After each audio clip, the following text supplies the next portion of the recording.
Pick your goal in life, put it at the top of the list, and then every other thing in your life is 2 and lower. I don't understand why anybody doesn't want to advocate for themselves. They get to the last couple points on that contract. I just push it and push it and push it, and I have heard the words back to back go something like this. Fine, Todd, we'll give it to you. Are you satisfied? Fine. Hey, where's your bathroom? The Marvel heads came and they said, hey, Todd, we've been thinking for a while about creating a 4th Spider-Man book. I said, you understand I've never written. And they were like, yeah, fine. It set records. It's the highest sales for a single creator ever in comic books. But we had this silly conversation. I don't need this in my life. And I've never drawn a page for Marvel since.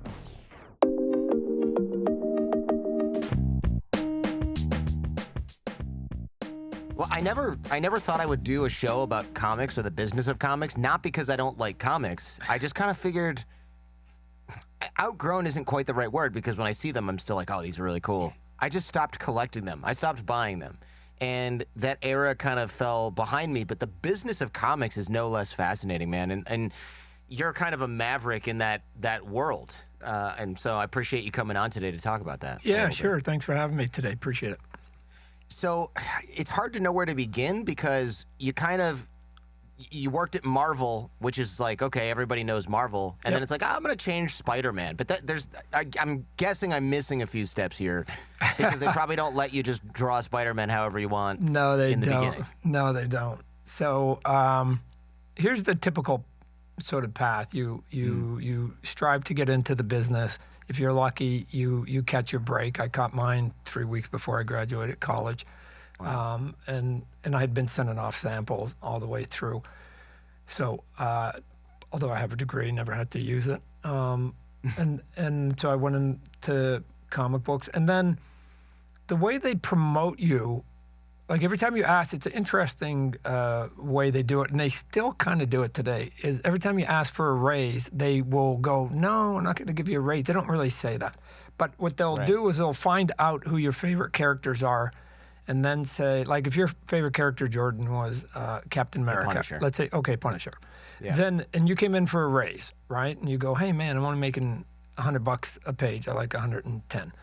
Then they go, yeah, you know what? We'll take that on consideration. But you know what, Jordan? We're thinking about maybe putting you on a Punisher miniseries, possibly. There's a probable chance. Like, basically, they use all these sort of outs. And what ends up happening is you walk out of that room and you're going, oh, man, I might possibly do maybe a Punisher. And my question is, did you get your raise? No. The answer is no. The answer is no. So I broke in, I started collecting comics late. I wasn't like a fanatic all the way up to 16. That's when I started collecting. So I didn't really have a favorite, right? So they couldn't kind of use that on me. But the gist of what ends up happening is the way they promote you is with characters. Right? So you go from doing characters that your mom and dad haven't heard to doing characters that they had. So I'd been in the industry probably 2-3 years. And then eventually I got to draw the Incredible Hulk. And that was when my parents went, man, you've made it. Right? And it's like, I go, no, I've been doing this for years and I get paid the same amount. It's just that it was a name that they had heard.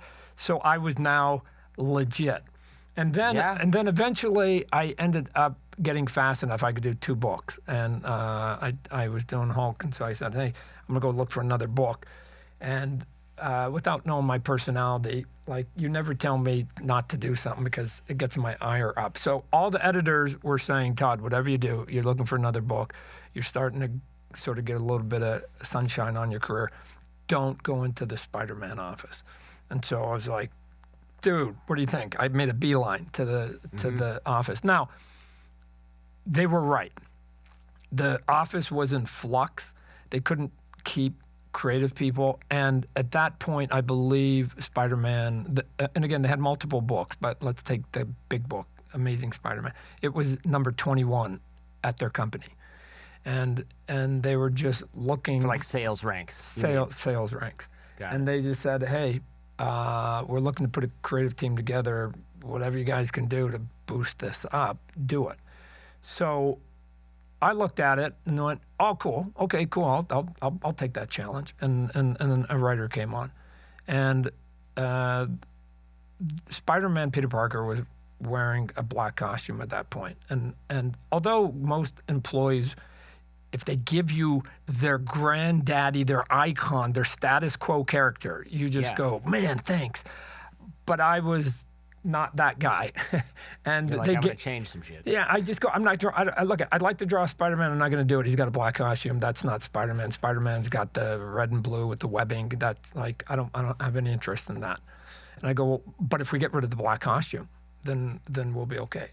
And they were like, no, we're doing it, and the editor-in-chief likes it. He had something to do with it and whatever else. And so I went, okay, how about we do this? How about if I create a new character and we take the costume off Peter Parker and we put on another character, and then we can get back to the blue and red costume. That character ends up being Venom, right? So it was. Wow. So Venom ends up being this happy $1 billion accident that was only created because I was too stubborn to just listen to my bosses draw Peter Parker in the black costume. I just went, no, I'm not going to do it. So we go off there. Then I jump into Spider-Man, and here's the change. And here's a little bit of sort of looking at your career. I, amongst tens of millions of people, have to survive in industries where you have a lot of competition. So I was up against hundreds and hundreds of other creative people. How do you make yourself different? And the answer is you've got to not repeat, I think, at least in our industry, some of the tricks that have already been laid down, because you just become a copier, right? I've always told people, look, if you're gonna, I don't recommend painting like Norman Rockwell. And here's why. Because if you become really great at it, you know what the best you can hope for is that they'll go, man, that guy is a great Norman Rockwell imitator. You will never get rid of Norman Rockwell out of that sentence. You will never be on your own 2 feet. So I was looking at Spider-Man, and I looked at it, and it essentially had been repeating the same tricks from 1965 until I'd walked into that office, which was about 1988, 89, something like that.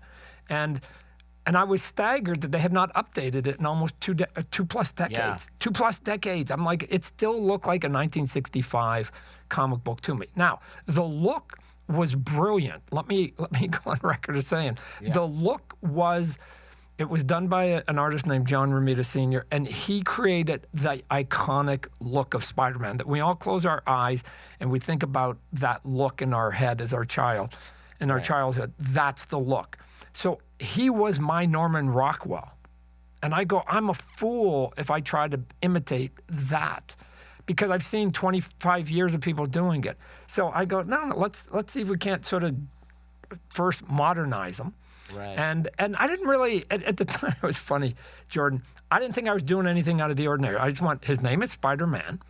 And the only difference I did, and I've said this before, was that they did Spider-Man emphasis on man. And when I took it over, I did Spider-Man emphasis on spider. So I made big eyes, and I made his costume where it was blue, added a lot more black, and I put way more webs on his costume. And then I created new webbing for him, because the webbing to me was super bland and it wasn't functional. And so I created this sort of new way of doing the webbing and stuff. Anyways, the gist of it was I was messing with the icon. Yeah. So as a little Canadian kid, every now and then I'd go into New York, and they would call me on the carpet, and they would go, Todd, you got to stop doing that, right? You got to stop doing that. Now, a couple things were happening. I knew sales were going up, right? And so, again, I think the average, and I think this is a safe bet for an employee, that when the boss tells you to do something, you do it. I wasn't that guy. What I would do is I would say, yes, I'm going to do it. And then I wouldn't, because I knew it would. I knew it would be another 90 days before they would come around and check, right? And it's a risky dice roll, though, man. Like, sometimes you just get fired when you do that. Yeah, but I knew I knew that the fans were there, and so we kept going back and forth on this, right? Back and forth, to the point that webbing I've told the story before that the editor-in-chief at that point was an Italian guy, and he just got so mad at me because every time I came in there, they would just wag their finger at me, and they would go, man. And then one day he just went, and you got to stop making the big eyes, and you got to stop doing those crazy poses and all, and then and that spaghetti webbing, you got to stop it. And all I heard, it was like a Charlie Brown scene where I just went, wah, wah, wah, spaghetti webbing, because I didn't have a name for him at that point. And I went, wow, spaghetti webbing. So I'm getting abused by him verbally, and all I hear is spaghetti webbing. I go, man, he just gave me a name for it. That's super cool, right? And so I said, yes, okay, I'll make sure that I change it. And I walked out, and I could show you the issue. I actually made them twice as long and twice as big as they were before. The webbing. The webbing, all of it, everything I was doing. The final meeting sort of comes in, and again, they're wagging their finger at me. And it just goes like this. And here's what I don't understand about corporate America, right? Here's what I don't understand about life and humans and as a whole. There are only, from my perspective, I'm an old man, from my perspective, there's only two constants in life. Two things that I can bank on. One, we're going to all die. That's a given. That's a given. Number two, change. It is inevitable, because we'd all be living in caves still. It's an inevitable change. I don't understand. And this is, I guess, personalities. I am disinterested in yesterday. It's gone. It's gone. I can't do anything about it. I can learn from it, but I can learn from it and then apply it today and tomorrow. I don't care about yesterday, which is status quo. And I've told young people, I think the biggest enemy you will run into in your life are people protecting status quo. And so the last conversation I sort of had with them was, I don't understand why we keep having this conversation. First off, by that point, Spider-Man was the #1 selling book. Yeah. I had taken and it. You changed it to fettuccine webbing from spaghetti webbing. Whatever. Yeah. We got it. Look, I go, you hired me for, I think I'm doing my job. You hired me. You're in the publication business. Your job is to sell comic books. I have the #1 selling comic book currently. #1. I make more money for you than anybody you employ, and yet I am the bad guy. I sit here, and yet I'm going to get reprimanded one more time. You're messing with Mickey Mouse, though, right? Like that's I'm messing with Mickey, right? But it doesn't matter that you're messing with the icon. They're in the commerce business. That is their job. They are a public company. They make money. That's their job, and I was making them money. And here's where it gets strange for Canadians. When you do a favor for somebody in Canada, people say thank you, not you, right? And so I'm in the room with these people and getting reprimanded because they were more concerned about the process instead of the goal. And the goal was to make money. And I was making the money. I was accomplishing I wasn't doing it their way. It's like asking me to come to a party at 10 o'clock at night, and then I get there at 10, along with everybody else, and berating me because I didn't take the same street and highway that you took. It doesn't matter. The goal was to get here at 10, and I'm here. Why are we having this conversation? And eventually, Jordan, they just wore me out. They wore me out, and I ended up leaving. But here's the funny part of, if you want to call it that, the ironic part of that story I just told you. The way that Spider-Man has been drawn ever since I left, and that was I guess over 30 years ago. It still has a heavy, heavy, heavy Todd McFarlane influence. Yeah, it's kind of the standard now. Right. So that guy that I was saying, why would I repeat him? They've now, I was the bad guy, but when I left, it was so successful, all you kids now have to draw like Todd. It's weird to me. And I don't think that's what they should be doing, because there may be another kid comes along that could add 10 new things that may make the sales go up 5, 6, 7, 8 times. But that's just not how we're built. That's not how corporations are built. We're built to protect our $1 billion, which you should, because they have a fiduciary responsibility to maximize profits to the shareholders every 90 days. That's their job. I don't begrudge it. I understand it. In all honesty, Jordan, I take advantage of it. But that's what they have to do. Okay, fine. You guys do what you want to do. But here's the problem with protecting too much. Every now and then somebody comes along and they build a better mousetrap, and they have success. And all of a sudden, ask IBM how they let Apple come along and take over some of their, like, there's hundreds and hundreds of these stories where somebody in their garage came up with a better idea and was able to take on the giants because they just built a little bit better mousetrap. Big deal. So. When Marvel finally was wearing you out, was it obvious when it was time to leave? Like, okay, I know they're calling me. There's a meeting tomorrow. They're going to say the exact same stuff. Or was there like a breaking point? Because what I would love is like that story, but also maybe any almost general advice for people who are stuck in a job and they're like, should I leave or is everybody putting up with this crap? And it's like, no, here's, if you got a rule of thumb or something like that, I'm all ears. So hopefully I'm going to talk about me. Okay, I'm going to tell you why I did everything, and everything I did is based upon my life experience and my personality. I don't advocate anybody do anything that I've done, good, bad. I don't think anything I've done is better than anybody else doing what they do. We all have to live our life. The name's Todd only rhymes with God. I only get to control one person every day when I wake up. So here's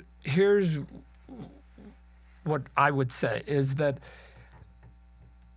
I've told my employees, I think everybody should be an entrepreneur at least once. And here's why. Because if you fail, you can go back and do what you were doing before. To me, it's like cutting your hair.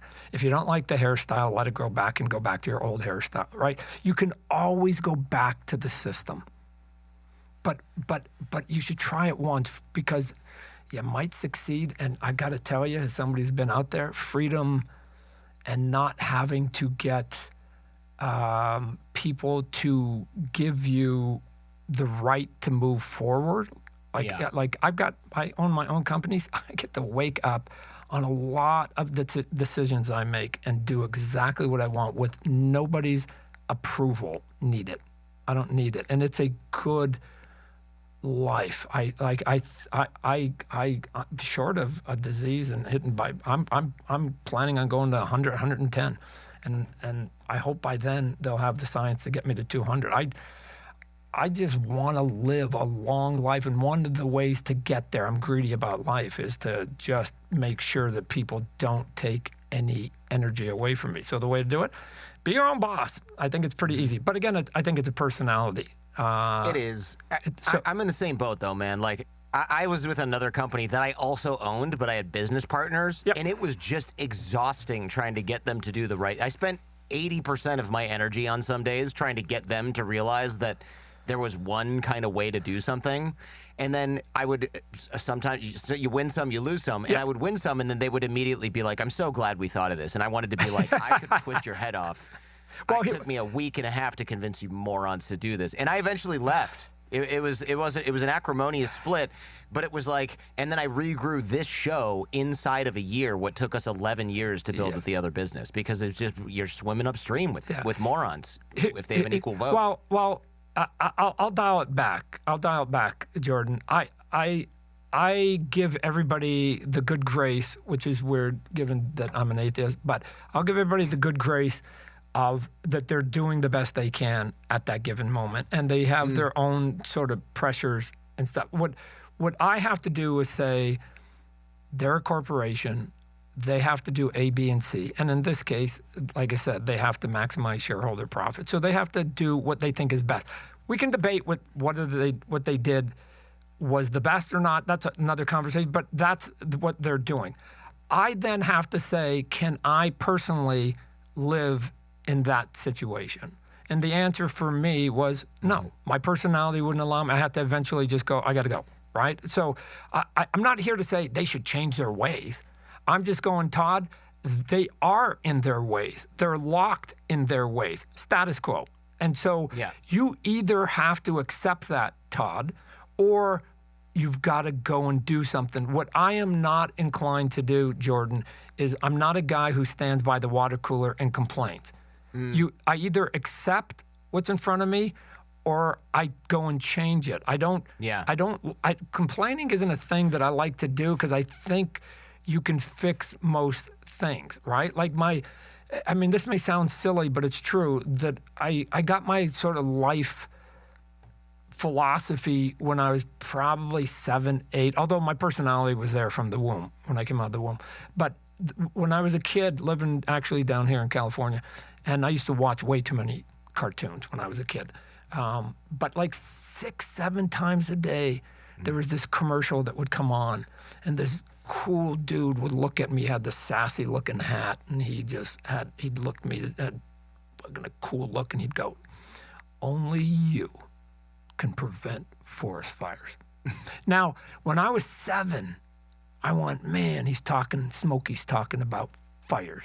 And by the time I got to 8, I went, I don't think he's talking about fires. I think he's talking about my life and personal responsibility. And so it was like, oh, so he's saying, if you've got a problem, it's your problem, Todd. Solve it. And that was it. And then I just went, oh, okay, this is on me. I can't blame anybody else and expect anybody else to bend their will towards mine. There's only one person that should be watching out for Todd in the morning, and that's me. Like, look, there's 8 billion people on the planet.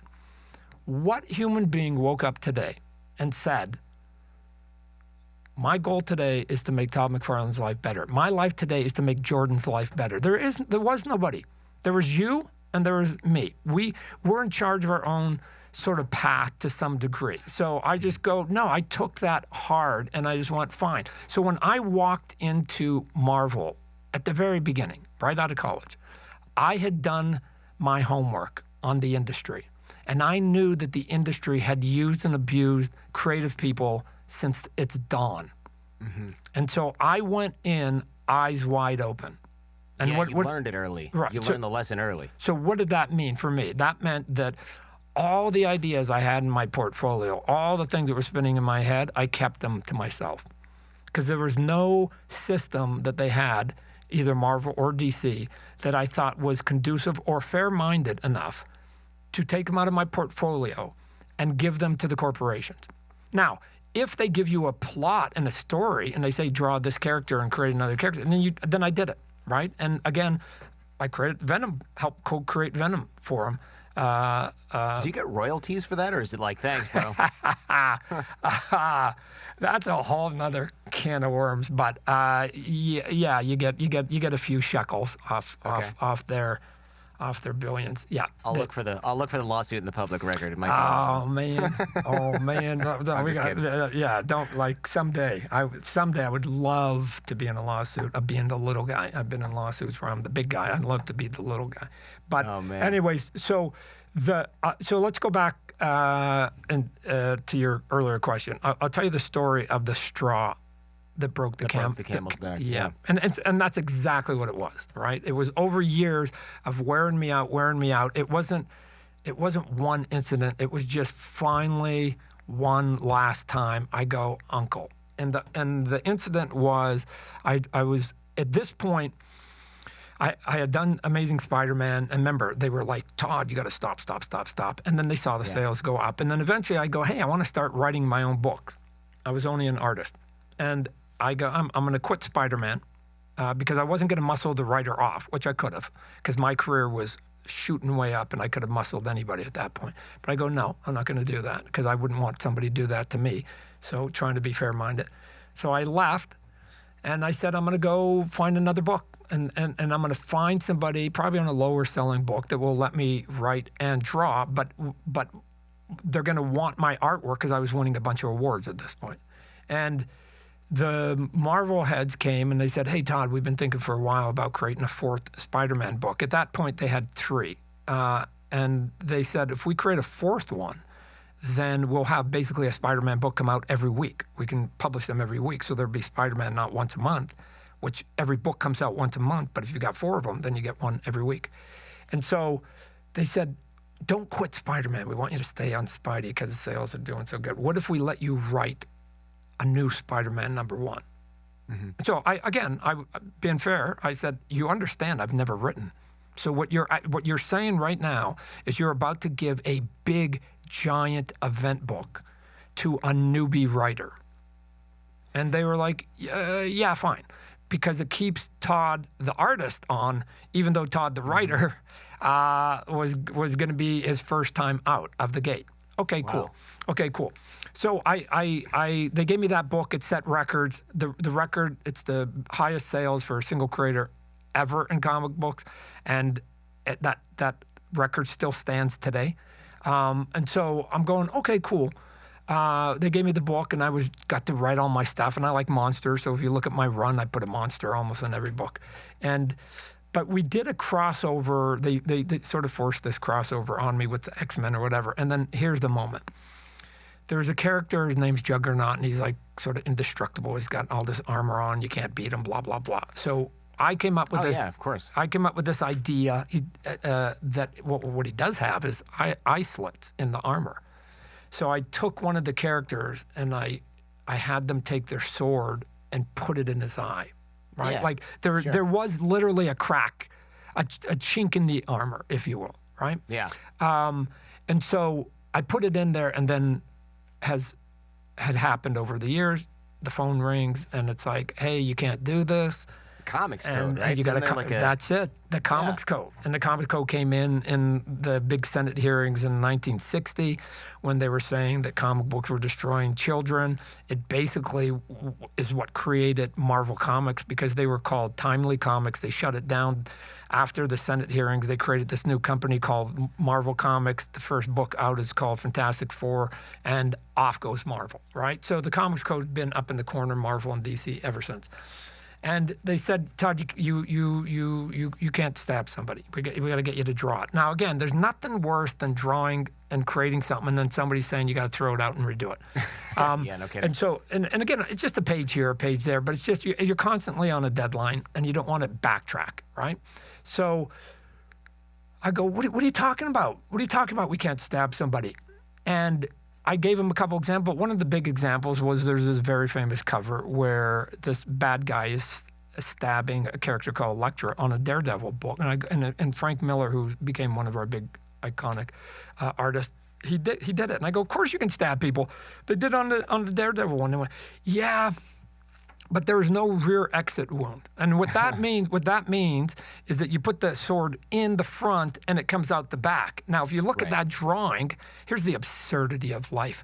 If you look at that drawing, the knife comes out her back. It doesn't rip the clothes. So there's like a tent happening in the back. So ridiculous. All the intent is there. And I'm telling you, if you got a child 5 or older, they will know what's happening. But because it didn't pierce the cloth out the back, it only made a teepee, it was okay. So it was like, That's so arbitrary, man. So okay. So as long as I don't do it for excellent, but it was still a stab. And they're going, Todd, no. Yeah, you can stab. You just can't stab in the eye. And I'm like, what? I go, that's in the code? At some point, I went, can somebody send me the code? Because nobody ever seemed to really know what was in there. It was like giving me scripture without having read the good book. Also, the Punisher's like shooting people hundreds of times with machine guns and using... And it's I'm going to tell you, it depends on how you can shoot the guns or whatever. You couldn't show like blood. Again, the bullets and stuff. It was some really weird stuff. But we had this silly conversation. Again, it's very clear to me, this conversation, which was, so I got to this point, and I go, well, why not the eye? Can I stab him in the belly? Yeah. Can I stab him in the arm? Yeah. What about the neck? Yeah. How about the mouth? Well, no, not the mouth, because the mouth, people go to the dentist and they know what happens when you don't get, your teeth numbed and you get so you can't stab in the mouth. Okay, the mouth, no. The nose, yes. Ear, forehead, yeah. The eye, no. So I'm going, there are 2 places on the body. I go, guys, this is absurd. So here's what's going to happen. Here's what's going to happen. I'm about to have my first child. I don't know what it means to be a dad. I don't know how much time it's going to take. Right. You guys have worn me out. So here's what I'm going to do. I'm going to hand you the page. You can do whatever the hell you want. I'll even give you some little drawings to help you fix it, whatever else. You guys then go in your editorial thing, fix it any way you see fit.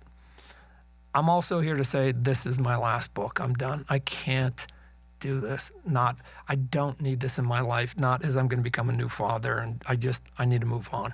And that was it. Okay. And I walked away. I had to finish that book, like literally within days of my daughter being born, and I've never drawn a page for Marvel or DC since. Now we started this other company, and I've got 7 other partners. I'm the only one in those 30 years that has been that militant, right? I've been militant, and the only time I've even remotely crossed that line is twice. One was we did a book called Spawn Batman about 20 years ago, and recently we did one called Batman Spawn. But the only time I cross it is I go, then you put my character in your books or our books. We co-own it. We co-split the money. We co. My guy is the equal of your guy, and if we can do that, fine, right? I'll hook my guy onto some big AAA names from time to time to get exposure. But I've only done that twice. But like I said, and as a matter of fact, one of the deals, I got all the money. A bizarre deal that when I got it, I go, somebody's going to get fired because they just gave me Batman for free. Like, wow, that was cool. And they did get fired. They did get fired. And then we couldn't make the same deal recently, so we just had to sort of split the baby 50-50. But that's it. I just left, and I go never to return again. And then it was having to start our new company and putting that together. I definitely want to talk about starting Image Comics, but I'm curious, what happened to the Juggernaut pages where they're like, no? Do you keep that stuff, or is it like, I'm just throwing it away? They changed it, so I had the sword going into the eye. And then they changed it. If you go and buy the actual book, you'll see that the sword is like 6 inches before the eye. And then, the actual piece of, like, you drew that existed Oh, no, I have it. somewhere. I have it. Yeah, okay. No, cool. I used to sell my original artwork. I kept that page. I framed it. I think it's the only page I've ever framed. I framed it and put it up on the wall just as a reminder of what that, to me, what that sort of system experience meant. So I have the unfettered, I have the straw. Let me just tell you, the thing that broke the camel's back, I have the straw. Yeah. I'm glad to hear that. I was just thinking, what a cool piece of symbolism where you were like, you know what, to hell with this. This is the page that broke me, and also it's kind of it's illegal or whatever. Yeah, it's never been printed. Code. It's nobody's seen the unedited version of it. Yeah. Yeah, I was hoping you weren't like, oh yeah, I left it in my office when I left Marvel and they just threw it, like the cleaning crew threw it away. No. So, but back then, okay, so you leave and you walk out, but there's only like 2 games in town with comics back then, right? I mean, there's little games, but Marvel and there's DC, and like maybe, I don't know if Valiant existed still at that point, but it's not like, there was nothing like big going on. No, you're right. Marvel, DC at that point probably were combined 96% of the business. So you're right. There were like, and historically, Jordan, that's exactly how it worked, right? For creative people. If you were at Marvel and you got mad at Marvel, you walked across the street to DC. If you were working at DC and you got mad at DC, you walked across the street to Marvel. And then when you got mad again, the second time, you basically went back to the exact, I mean, literally, people zigzag their careers back and forth because that's where the opportunities and the steady work was. So there was, I mean, it was just starting to some minor possibilities to the side, but nothing in a big, viable way, right? But again, when you're sort of hopped up a little bit and you just go, screw it, then the thought of creating another possibility, even if at that point it was just for ourselves, right? We didn't think we would have the impact that now, fast forward 30 years, and we've been the 3rd biggest company for 30 years. We didn't think we were going to make the impact that we did. We were all just leaving because we were all just frustrated personally for our own personal reasons within the system. And that was all it was supposed to be, a little bit of a safe haven. I had tried earlier to start a union, couldn't figure it out.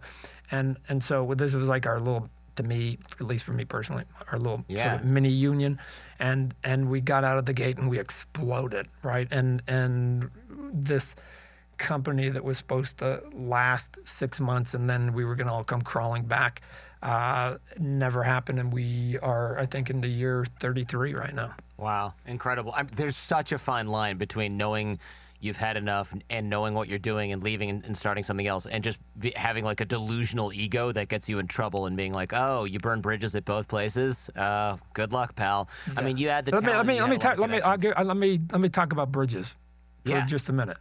Please. I'm not an advocate in a lot of cliches, and that's one of them. Todd, come on, man, don't burn a bridge. Of course you can burn a bridge if you never are going to walk back over it. Burn it down to the ground. Of course you can. It's okay to have enemies. It's okay to have stuff. There are a lot of nevers that were there. Here's what I promise you. I will never go back to high school. It's in my past. It's done. I enjoyed it.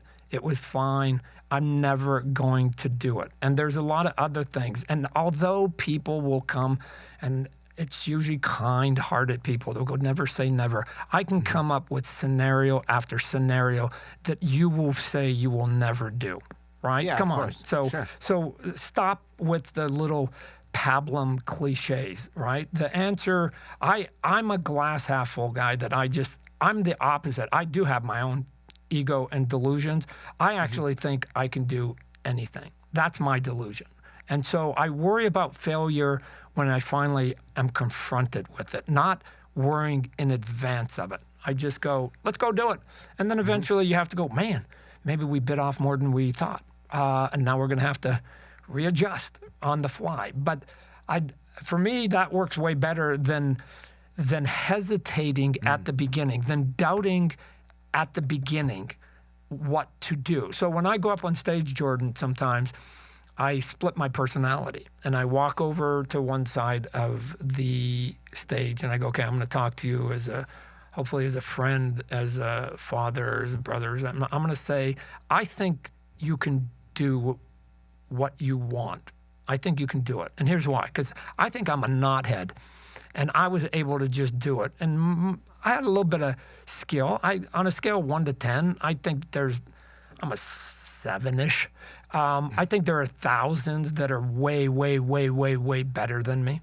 And I don't say that humbly. I say that as a fact. As a fact, there are hundreds, if not thousands of people that can outdo what I do. But there's another piece to it. Then there's the hustle, right? There's the hustle. And I am relentless on that part. And so I was able, I'm kind of dumb, got a little bit of skill, but I'm dogged. That combination actually can work. And here's, I recommend that you guys all just try whatever it is that you think you're going to try.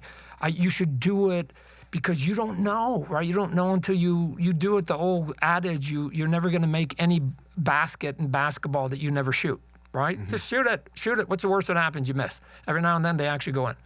And then once I give that and I try to make it like uplifting and go, come on, you can do it. Advocate for yourself. Advocate, right? Wake up every day and your prayer should be, why not me? Why not me? Fine. Okay, good. Now I'm going to shut it down. We've got 10 more minutes. I'm going to go to the other side of the stage. I'm going to be a CEO. And now I got a different message. I hope you don't do it. I hope you don't do it. I hope you put doubt in your brain. I hope you question yourself. I hope you think you're not good enough. I hope you listen to the people who say no. And here's why. I will never have to compete with you. Make my life easy. Make it so that I'm in a race with 5 people instead of 500. 5 people, I have a chance of winning. 500, wow. That's too much talent. That's yeah. But go ahead and doubt. You can't. So I've had plenty of artists come up to me that I have skill, but that doubt to me is the piece. And I, at times, got to be a little bit, I think, harsh of just going, here's what I'll do for you.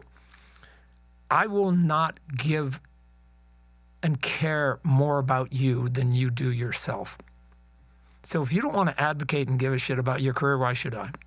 And I think you're brilliant. I think you're great. I think you could amount to a lot. But if you don't want it, it is not my job to drag you across the line. So here's what I'll do. Once you get over that piece, and the majority won't because of personality, then I'll be your biggest cheerleader, and I'll help and I'll help push as much as I can. But I'm not going to drag you. I'm not going to drag, not even my own kids. Name's Todd, only run with God. Like I said, I get to control me. I don't control you. I don't understand why anybody doesn't want to advocate for themselves. Why?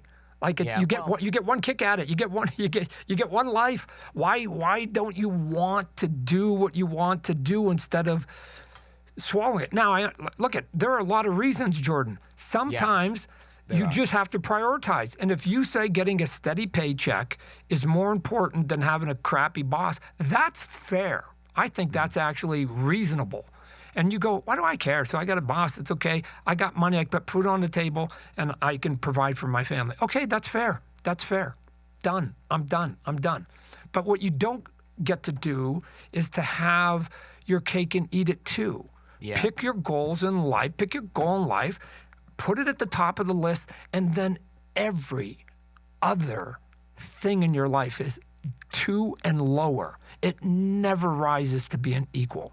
So I'll give you an example. I had plenty of my young employees who come up to me and go, man, Todd, I wish I could have a house.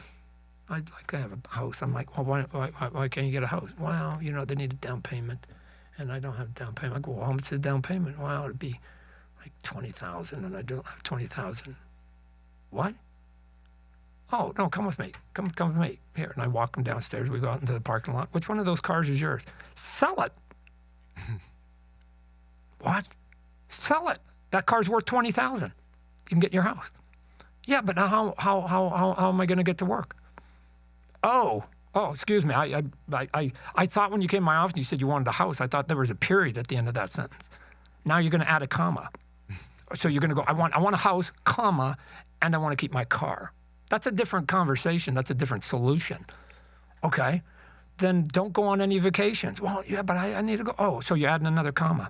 It's a lot of commas. At some point, just for me, it's just, I maybe because I'm just myopic. Like I'm like a dog in a bone. Once you give me the bone, the world on my fringes disappear. It's about the bone. That's it. That's all I've got. And then I just chew it until it's done, and then I go on to the next thing. I don't let side stuff sort of get into my world until I'm done. You can call it ADD. You can call it. I don't know. I think it's the opposite of ADD. I think that's literally the opposite of what ADD is. But I think look. You know a ton of creators. I know a lot of creators. The problem is a lot of people, you either learn business yourself or you let other people help you with it. But the problem is, I think the default for creatives is, I'm going to let my agent handle this, or like, I got this. I got to hire a manager because I just can't fill in the blank. Like, stick to my calendar, make it to meetings on time, whatever. Podcasting is there's a lot I'm hearing that's in common with comics here in podcasting. Mm-hmm. You got agents. Yeah, you might need an agent for some things, but and look, my agent, she's good at so many things. I don't need them for most of this stuff because I already know what is going on with my business and I can negotiate stuff. And so I end up not needing them. And they're like, we want to be involved in this. I'm like, no, I got this. And it's very, other creators, other podcasters are like, what are you doing? But over 17 years that I've been doing the show, the answer is building a business and keeping most of my money. Yeah. Well, Jordan, let me again. I try to be fair-minded to everybody, right? That I'm not saying that you shouldn't have an agent, manager, lawyer, whatever it is, right? I'm not saying that if you need one. I'm not saying that to anybody. I'm just saying that you have to make a personal choice.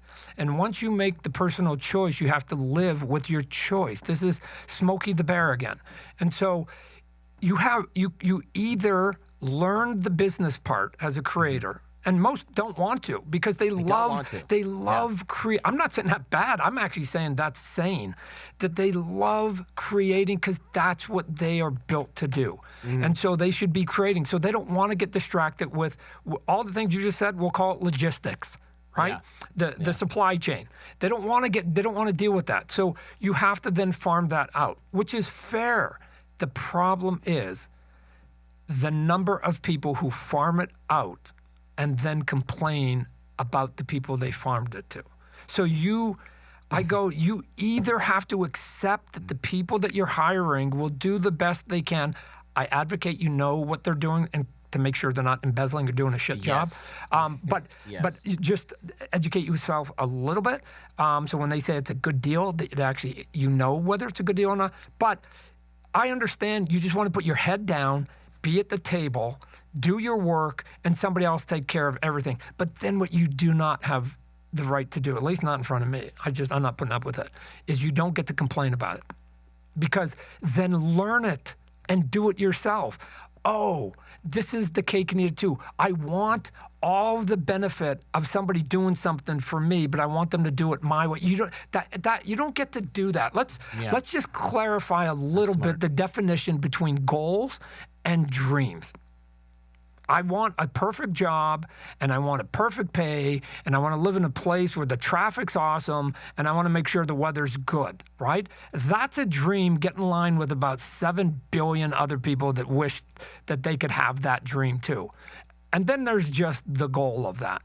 Now, you have to decide what's important. The money, the boss, the job, the location, or maybe a couple combo. But you don't get to have all of it. So just pick it. And if you decide that you're going to have people help you, you have to trust those people and you have to let them go there. You don't get to stand by the water cooler now. Because again, if you're going to stand by the water cooler and go, man, I hate my boss, I'm overly simplistic. Then fucking quit and find another boss. Oh, but I like the money. But that's not what you're complaining about today. You got to pick a lane. So I go, I got to get away from all of this. I got to get away from all of this on both sides. And I'm just going to start my own companies and just go, I'm just going to do what is good for me. And I'll let everybody else figure out their own life because I just get to do my gig. I mean, I really appreciate that. I think there is something to be said for farming out the right things. But yeah, the not complaining part is, I wish I had learned that lesson a few years before I actually did, I think. I did a lot of, maybe not a lot of, I did a fair amount of whining in my 20s probably. And it wasn't even when I was a lawyer. It was when I was my own boss, right? I've probably because I cared more. Thanks for watching on YouTube. Remember, you can also enjoy The Jordan Harbinger Show on Apple Podcasts, Spotify, or wherever you listen to podcasts. Our podcast feed is a treasure trove of insights from intellectuals, authors, spies, artists, athletes, pioneers, engineers, former mafia bosses, and business leaders, all sharing their secrets to success. For more information, click the link in the description. Now, back to the show.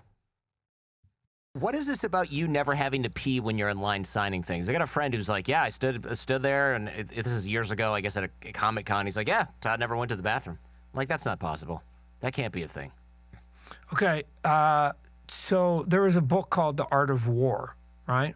Yeah. And so I do have a few chapters that I'll write someday. Right? So let's talk about the bladder, because I actually think the bladder is undervalued in life, right? So here's the thing. I have a camel bladder, and I thank my dad for it, because I went on a trip one time. He was driving me down to San Diego Comic-Con, and one night he got up in the middle of the night, I guess, to take a pee, and he woke me up, and then he went back to bed, and then, I guess 3 hours later, he got up again, took a pee, and woke me up again. And then I think the third time I woke up to him eating nacho chips at the edge of the bed at 5:30 in the morning. I'm like, what are you doing? He goes, well, I got up for a pee. I couldn't go back to sleep. Peak dad. And that night horrified me. And I made a personal mission going, I will never, ever be that person again.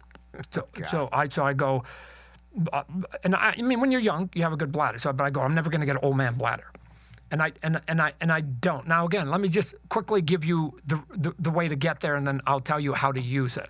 The way to get there is simple, ladies and gentlemen. It is biology. If you put nothing in your top hole, nothing comes out of any of the bottom holes. It's just simple biology. So I don't drink coffee, tea, drink water. I don't put anything in. So why would I have to go and get rid of what I never put in? So it's easy not to go to the bathroom when you don't have anything in your bladder. Done.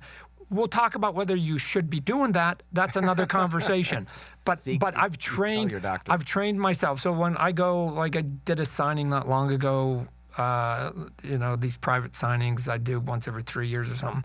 And I got there at 7 in the morning, and I would sit there until midnight, right? That's whatever that is, 17 hours. 17 hours, insane. And I wouldn't eat, go to the bathroom, do anything. And they didn't think that was true. I told them, like, I'm not moving. And then they had to bring in 2 shifts. They had to bring in the morning and then the night shift. And then they had to have enough people so that the people on each one of the shifts could actually go get food and go to the washroom, right? Because those are normal functioning things that most people do. I just have trained my body to not do it. Here's why. Now, let me tell you how to take advantage of it if you got a good bladder.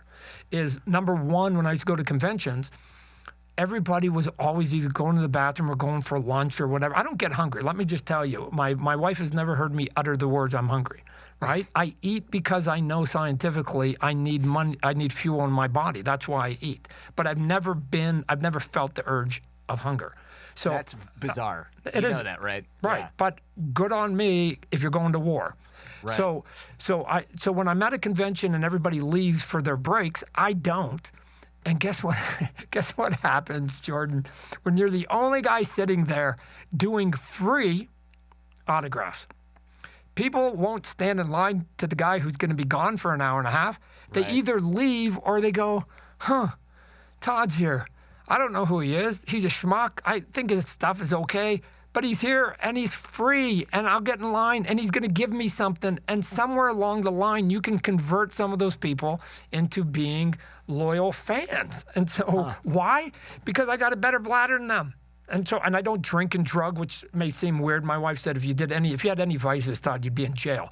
All of my energy is just self-contained. I don't know where it comes from. I'm just who I am. It's just bottling up all that piss, man. Over the last maybe 40 my oldest daughter's a doctor, and she goes, Dad, that's not super healthy for you. But anyways, but let me tell you where it works in business. And in business, and I've done this more than once, Jordan, to exacting success. So people, if you want to try it, it works. I live in Phoenix, Arizona. It can get incredibly hot in the summer. All of you have read about it, right? Stupid, oppressive heat. Yeah. Every now and then, I get into quandaries with corporations and businesses and people and lawyers and whatever else. And I try as much as possible to go, well, we're going to finalize this. We're going to finalize this contract. We're going to get this done. Meet me at my house. Meet me at my house. We're going to solve this. And we don't leave until we solve it. So I get a couple people from the lawyer's office, usually dudes, and they come into the office and they walk in and they're in their 3-piece suit. Now, as soon as I see they're in a 3-piece suit, I already know that I've won. We haven't even begun the match. It's 110 in Phoenix, and they're in a 3-piece suit. I'm winning. So they come in because, again, they're professionals, right? And I'm just the artist madman. And I make sure that the room that I'm in, my desk faces the sun. I've done a couple things. I've turned down the AC so that it's hotter and stuffier in the room. And then I open up the curtains, which I usually have closed. I open it up so that room is going to get even twice as hot. Now, just so you know, I've been living in Phoenix long enough. I'm a cockroach. I can live under any conditions. I'm Canadian. I can live under cold or hot. Don't worry about me. I'm just a human cockroach. I'm good. But most people aren't. They actually eat, pee, and are not cockroaches. So again, all of this is to my advantage. And so they come in there, and I know that the room is stuffy, so I make sure there is a giant pitcher of water and glasses where they're sitting. Because why? I know they're going to drink. They have to. They have no choice. They got their wool suits on. And when they walk in from getting out of the taxi or their Uber or whatever, I go, I've got one condition today. We're going to sit in this room. I'm going to draw. My back is going to be to you. Your fear should be if I stop drawing and I turn, because that's a moment where you got my attention, and I'm probably not in a good mood. But there's only one rule today. We do not leave this room till this contract is done. And they're like, yeah. We're not leaving. I don't care if we got to go through lunch and whatever else. We're not leaving. Fine. And then they start drinking. They don't even know they're drinking, but they start drinking. Oh, man. And then sometimes I even make sure there's a second pitcher if they go through the first pitcher. And then by the end of the day, I know what's happening to them. Their bladder is screaming at them. And then they get to the last couple points on that contract. And they go, no, we're never going to do it. And I go, okay, fine. Well, we got to keep going then. And I just push it and push it and push it. And I have heard the words back to back go something like this. Fine, Todd. We'll give it to you. Are you satisfied? Fine. Hey, where's your bathroom? I've had that happen on more than one occasion, that I literally got what I wanted. I literally beat them in that contract because of their bladder. If I had tried to argue that point early in the game before they had any water, they wouldn't have conceded it, or it would have gone way too long. I probably would have lost, or I would have had to do a compromise. So at some point, I don't know, you take the tools that are in front of you, and one of them is me just having a great bladder, and I've used it to my advantage on many, many, many occasions. So, are you at all worried that someone listening to this is going to wear a diaper to the next meeting they have with you? Because that's the if you want to play 3D chess with Todd, you wear a diaper to that meeting. You know what? I would actually tip my hat because I go, that's the counter. Yep. That's the counter. Good on you. Good on you. So now I'm like, wow. So then what I would have to do, and we won't get distracted, is I would study to see how uncomfortable it is to be sitting in a wet diaper, because I will outlast you. I will outlast you. Look at, I said I had two commercials that really sort of made my life. One was the Smokey the Bear, right? The only you can prevent forest fires. The other one came a little bit later, was an underarm deodorant commercial. And that one was never let them see you sweat, which basically meant, I don't mean physically sweat, I meant never concede that they're better than you, ever. Always consider yourself to be a peer. Never give them more than they do. So if you say to me, Todd, how you doing? I'm great. Every day I'm great. Even when I'm not, Jordan, that's my answer. Because I'm not going to concede that I'm less than great, because I'm not going to give you an edge. Why? Because I'm just a silly guy and I'm competitive. I had a younger brother, year younger, and a brother a year older, and we were constantly competition. Everything's a competition. So even how good's your day going? It's going awesome. And if I say to you, Jordan, how's your day? Awesome. And you say awesome, and you go, why? How's yours? My answer is easy. Oh, mine's awesomer. I'm also gonna jump on top of you every time, right? So go ahead. Also, I think I'm missing the chemical. I have it, but not. I don't think a normal amount of it, of fear. I am not afraid of almost anything. My wife leaving me, maybe, but other than that, I don't have. I'm not afraid of them. I'm not afraid of anybody, anytime, any situation.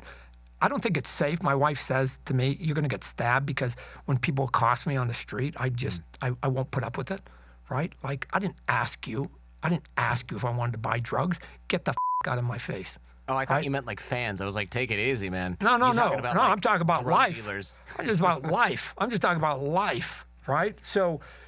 But you can take that to a boardroom. I take it to a boardroom. Look, here's how I generally, just so you know, I try to be fair-minded. Look, here's where the lack of fear comes in for me.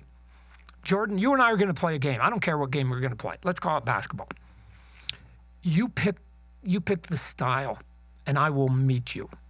You want to play a nice game today, Jordan? You and I are going to play a nice game of pickup.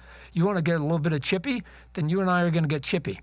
And if you want to start throwing elbows into the eyes, then we will throw elbow. I don't give a shit what way you want to play, but it's going to be a two-way street. It's not going to be one way. So you pick it, and I will gladly meet you on your terms. So you want to be a douchebag? I'll go douche with you. You want to be a gentleman? I'll be a gentleman with you. If you want to play someplace in between, I don't care. You set the tone. I will follow your lead. If you're going to try and muscle me in a deal, I'm going to start muscling back, right? Because I'm going to speak to the language that obviously you understand. So when I'm in a meeting with people, and I've been in rooms with 20 lawyers and agents and stuff like that, my irritation comes to me a little bit of going, no, I understand. No, I understand. No, that's an interesting point. No, and I like that. And it's like, just one, I got a couple questions here, but just one, I'm Canadian, so I'm a little naive about this. Would you, in reverse, would you take your own deal? And if they don't give me a response in a half second, even a pregnant pause tells me no. Because if it was a fair deal, they would have gone, of course, Todd. What are you talking about? I don't understand why we're even here because you're being an idiot. This is a super fair. They should say that, but they never say that. It's like, so you won't take your own deal, but you expect me to swallow it. That's not fair. Our job isn't to get me to get a deal over you. That's not what I'm here for. But your job shouldn't be to get it over me. What we should be doing is trying to be fair-minded adults to compromise on a deal that we can both live with instead of you being greedy. Why are you so greedy at this moment? So if we're going to make a Hollywood deal and we're going to do a back end and we're going to do something, here's how it's going to work. A, I don't want your money right now. Although they always want to give you money up front, and they're always afraid of back ends, which is always weird. I want a back end deal, and here's how it works. I don't get any money out of your pocket till you have money in your pocket. Just so we're clear, you know what that means, a back end deal.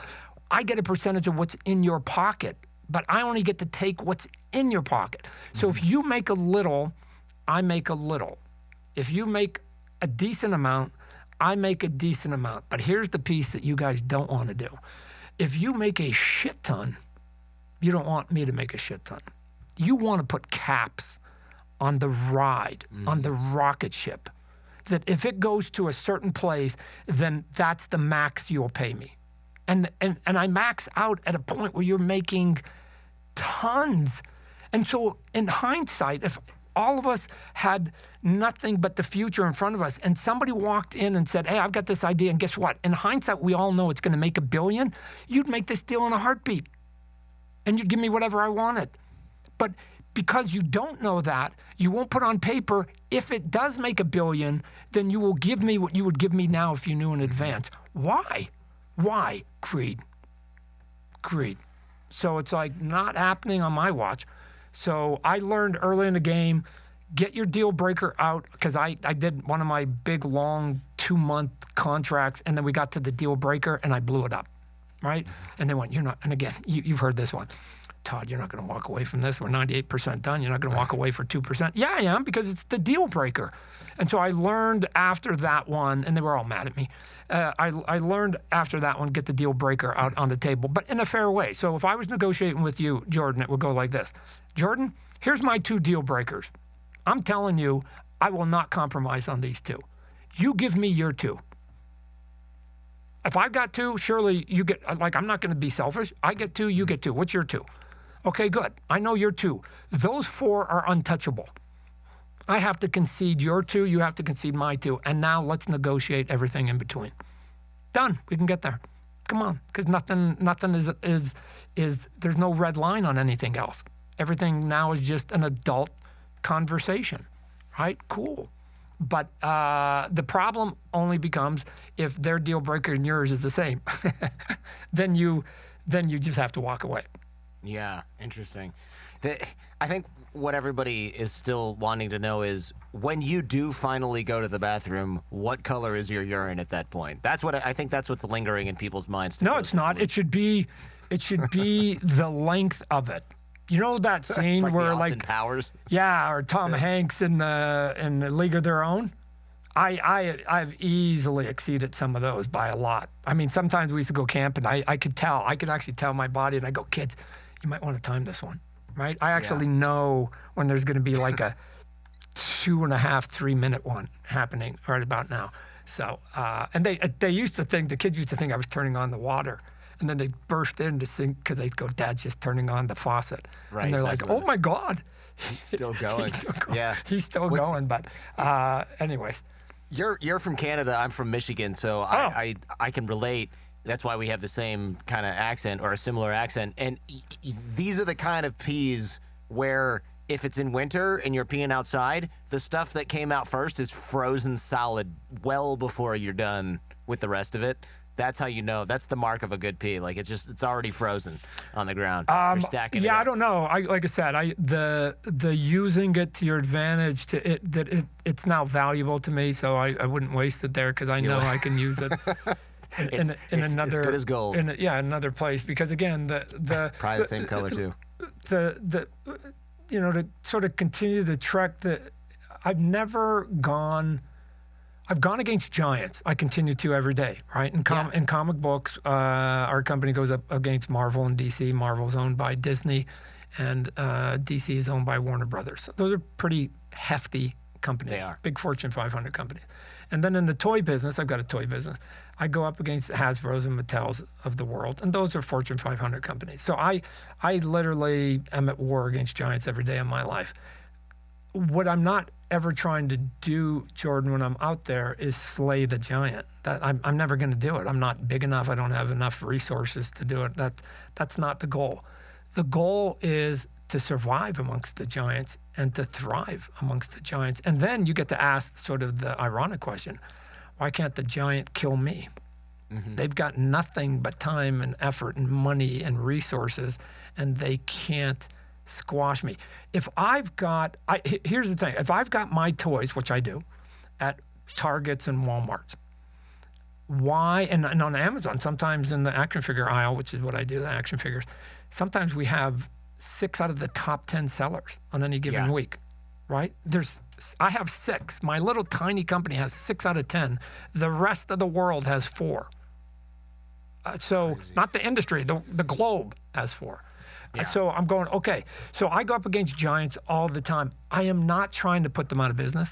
I am not trying to kill them. I'm not trying to do that. What I'm trying to do is find where they have blind spots and where they have sort of weaknesses. And then I go through the cracks. And so every big corporation, I said it earlier, I try to take advantage of their status quo. And so I know how they think. I know what their moves are. So I'd be a fool to try to go down that same path. So what I do is I just veer off where they're not going and say, oh, I can just scoot in between the giants there because they're not paying attention to it. So what that means, like in the toy business, is billion-dollar corporations, for the most part, are selling to moms and dads, mostly moms, and 6-7-year-old kids. That's the vast majority of their business. That's it. So how do you counter that? How do you survive that? To me, when I was making the toys, well, I probably shouldn't make stuff that appeals to mom and 6-year-olds because they're doing a brilliant job of it. I'm not saying their product is not good. I think they're doing a good job of it. And they're making billions at it, and they're going to protect it. So go where they're not. And so when I came in on the toys, I just went, where aren't they? And I'll tell you where they're not. They're not selling anything to anybody over 14. I'll take that lane. They have no interest in that lane because they don't think there's enough money in that. So I'll take that piece over there. And it's enough of a business that I can thrive in. But to them, billion-dollar companies, they're like, it's not worth it. It's not. So the first couple of years, they try to squash me. And then they got to the point where they're like, it's not worth it. Although they say that, why would any billion-dollar company allow my little tiny, cute little company to have one peg at Target and Walmart? Why? Guys, you're Godzilla compared to me, a human in that movie. Mm-hmm. And yet I've got some space. That's your space. I'm taking, you guys are giants and you can't get that space. Why is that? Why is that? Why are those retailers willing to give me a portion of what arguably is deservedly yours? And it's because I'm delivering something to the retailers that they consider to be of value, not only in the product, which I think I make a better product than them, which is what keeps me in business, at a fair price. There's the magic. give more value and underprice it. You can sell that all day long. But they also did data years ago on the consumer that bought my product, because it's somebody over the age of 14, mostly young adults to adults. And after they put the toys in their cart, they keep track of what else was in the shopping cart. And they're selling electronics, and they're selling stuff in the automotive section, and they're selling, like Home Depot type stuff, shovels and stuff. And so they're going, in a weird way, Todd and his company is sort of like the milk and the eggs in the grocery store. He gets them in, not just during Christmas and birthdays and the summer when blockbuster movies are out. He gets them in 365 days a year, because these are adults. They don't care when Todd's toys come out. They'll just go. And they shop the rest of the store on big ticket items. He's good business for us. Even if we don't make that much on the toy side, he's actually good business overall in the store. And so, okay, I don't care. I'm not proud. I don't care why you get to yes of taking my product. I'll do it any way you can. I just need a yes or a no, and I can move from there. I remember when your action figures came out. Well, I don't know if this is when they first came out, but probably. They were a little bit more expensive. My mom was a little bit like, why'd you buy the expensive Spider-Man? Because she doesn't know Spawn from Spider-Man, right? And but we're talking like $3. But I remember Spider-Man was just kind of like this like flat-looking, piece of plastic that was painted, and Spawn had like veins on him or something like that, or like little. There was just detail in there that wasn't on the other figures, a little bit bigger, and I was like, this is just so much better, right? It was so much better, and it was just who cares about $3? Like, you're buying something that's premium. And I would imagine corporate types told you that was a huge mistake. And like, oh, we can't make this, or you shouldn't be pricing it this way. All of it when I broke in, all of it. So let me go back. I was actually, at the beginning, I was $1 more, right? Okay. So it wasn't three. It was one. And so at that point, action figures were $5.99. When I came out, I was $6.99. And to your point, the people in the industry sort of patted me on the shoulder and were like, Todd, come on, man, you can't sell something $6.99. And here's the answer: of course you can. Of course you can. This is the status quo, Jordan. This is the thing that just drives me crazy. You are saying that sentence with no forethought. No forethought. Yes, you can. And here's why. You can either sell a car for $25,000, we'll call it a Ford Taurus, or you can sell a Cadillac for $50,000. They're both cars. If we're just going to go, can't sell a car for $50,000. There's a car over there for $30,000. It's to the consumer. One has $50,000 of value when you buy a Cadillac. I have to assume that's why you bought it. Or Mercedes-Benz, whatever you're buying.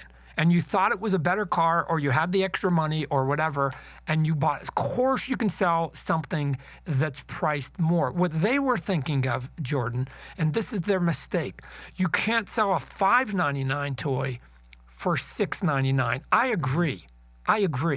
What I was doing is I was making a $7.99 toy and selling it for $6.99. I was actually giving them more value and underpricing it, because I knew I was going to be going against their big giant brands. I didn't have any big giant brands. I was a new company.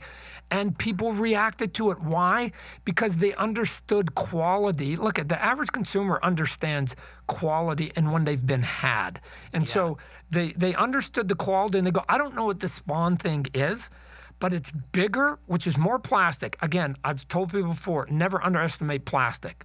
It's like chocolate. If you can get a 12-ounce chocolate bar for $1 or a 14-ounce chocolate bar for $1, take the 14 ounces. Yeah. Right? It's $1. Take the more. So people were going, what? And eventually the companies caught up to my pricing anyways, because they always have to maximize their margins and their profits. I don't. I'm not a public company. I don't have to. I just have to get to basically break even, and I'm happy. So we're good. So especially when they got to pricing the same as me, they were going, Todd gives us more plastic, more detail, more paint, more accessories at the exact same price.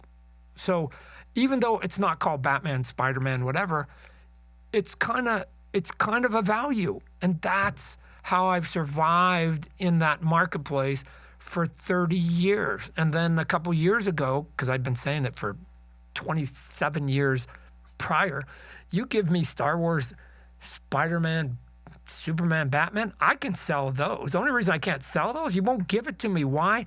Because your deals are so big, I can't afford them. But it's not that I can't sell them. So we ended up getting a small portion a couple years ago of DC's vault, and we got the collector section or whatever. I forget how they defined it. It wasn't even the mass market. It was, or what they call master toy license. We got just a small collector piece, and in the year 2022, I believe, that small piece, which was like 10% of the 100% of DC multiverse toy, I outsold the other 90%. Plus, that line outsold anything Marvel, anything Transformer, and anything Star Wars. That little sliver. Wow. Right? So, look, I have full faith in the consumer to know that they'll pick what they like and they'll pick value.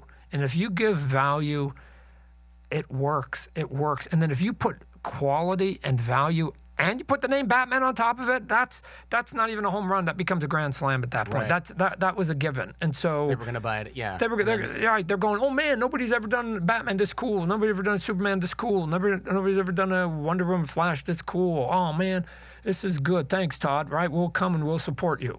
Okay.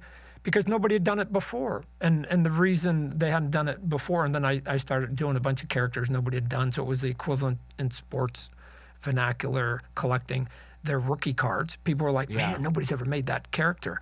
And so we just, I just make a better mousetrap.